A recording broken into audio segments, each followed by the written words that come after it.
Conquista y política, el rostro mesoamericano. La aventura por venir difería mucho de todas las vividas antes por los conquistadores. No era un avance ciego ni estaba encaminado a lanzar palos a diestra y siniestra en busca de victorias imposibles. Tampoco se trataba de entrar a arrebatar sin más, o de solo repartir cuentas de vidrio. Ya se había sentado una base política frente a las autoridades españolas y ahora había que hacerlo frente a las americanas. Porque, era evidente, ya no se trataba de poblaciones débiles, indefensas o más o menos ingenuas encabezadas por simples jefes tribales, como en las Antillas, sino de sociedades masivas con organización mucho más compleja y con las que habría que medir fuerzas no con las armas, o no solo con ellas, sino con recursos más elaborados. Tal perspectiva, por lo demás, era congruente con los nuevos lineamientos que, con visión más depurada y con miras de más largo plazo, España trataba de imponer en su avance sobre América. Había que conquistar sin destruir, única forma de conquistar verdaderamente. El lugar donde el ejército de Cortés estableció su primera base era parte del territorio de Zempoala. Zempoala era un señorío, un pequeño estado, totonaco por lengua y tradición, nahuatizado por influencia o imposición cultural. Por otro lado, era tributario de un estado mayor, México Tenochtitlán.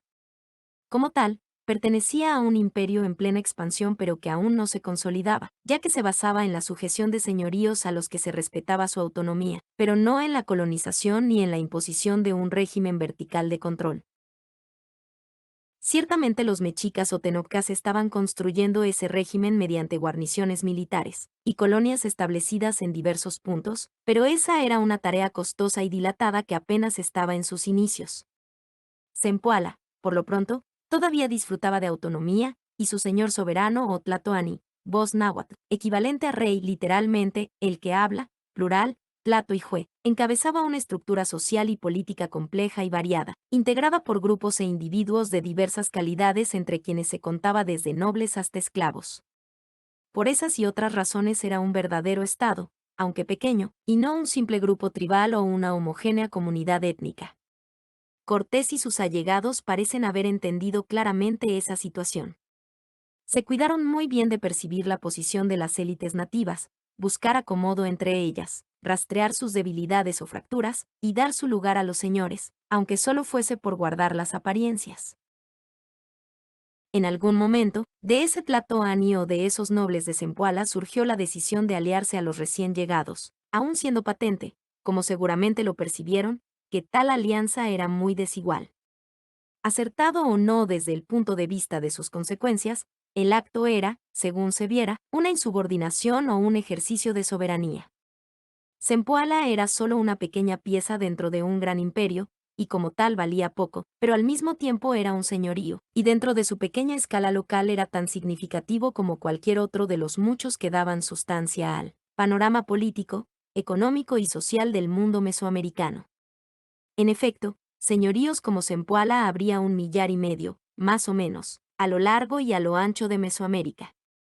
Los mexicas, con sus aliados, habían absorbido o tenían absoluto control sobre algunas decenas, e imponían tributo y otras obligaciones sobre 6 o 7 centenares más que, fuera de esto, conservaban su autonomía. Aparte, muchos señoríos estaban englobados en otras construcciones políticas más o menos desarrolladas, como la Alianza Tlaxcalteca, las inestables y belicosas coaliciones yucatecas, o el más conspicuo y desarrollado Reino de Michoacán. Los restantes eran independientes y se ubicaban en las sierras orientales, la costa del Pacífico, la zona zapoteca, Tabasco, Chiapas y Guatemala, entre otros lugares. Casi todos los señoríos, comprensiblemente, abarcaban solo unos cuantos kilómetros cuadrados, pero su escasa extensión no debe llevarnos a suponer que eran estructuras simples y carentes de sofisticación. El mundo nos ha dado numerosos ejemplos de estados pequeños. Los muchos señoríos mesoamericanos eran la expresión de un tipo de organización política peculiar a esta parte del continente. Reflejaban el trasfondo de una civilización básica compartida por siglos, pero eran muy variados en su composición interna y en los rasgos lingüísticos o étnicos de sus habitantes. Había señoríos simples, de una sola localidad, relativamente cerrados y poco estratificados, y los había plurales, cosmopolitas, con asentamientos complejos y ricos en jerarquías sociales. Gran parte de ellos, con la notable excepción de los yucatecos, muy homogéneos en este sentido, comprendían dentro de su territorio a población de lenguas o culturas diversas, mexicanos y totonacos, mixtecos y popolocas, chinantecos y zapotecos, etc. De modo que una de las características de los señoríos mesoamericanos era su pluralidad étnica y cultural. Algunos reinos mixtecos eran el resultado de alianzas dinásticas cuidadosamente cultivadas, y actuaban como un conjunto, aunque preservando la individualidad de sus componentes.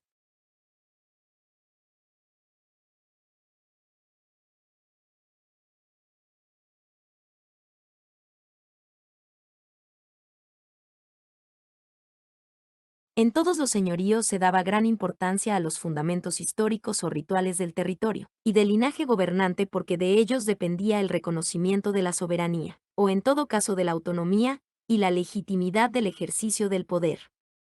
Además, todo señorío era reconocido como tal por sus pares, siempre y cuando reuniera los atributos de legitimidad que la sociedad demandaba. Eso contribuía a una situación de estabilidad y favorecía la continuidad de las instituciones. Las tradiciones históricas han dejado testimonio del repudio que causaba la presencia de usurpadores, o la ruptura de las normas básicas del juego político. Todos estos rasgos nos permiten constatar la existencia en Mesoamérica de una organización política plenamente desarrollada. A mayor abundamiento, cabe añadir que los señoríos mesoamericanos descollaban por su madurez, estabilidad y complejidad frente a otras organizaciones más primitivas, como las tribus, clanes o jefaturas características de otras áreas de menor desarrollo cultural, como por ejemplo las islas del Caribe, o la mayor parte de las extensas tierras que se hallaban al traspasar el límite norte de Mesoamérica. Ahora bien, ¿por qué usamos el término señorío?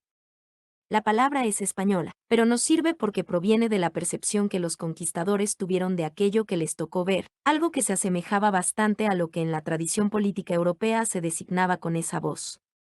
Sin embargo, naturalmente, había un concepto nativo.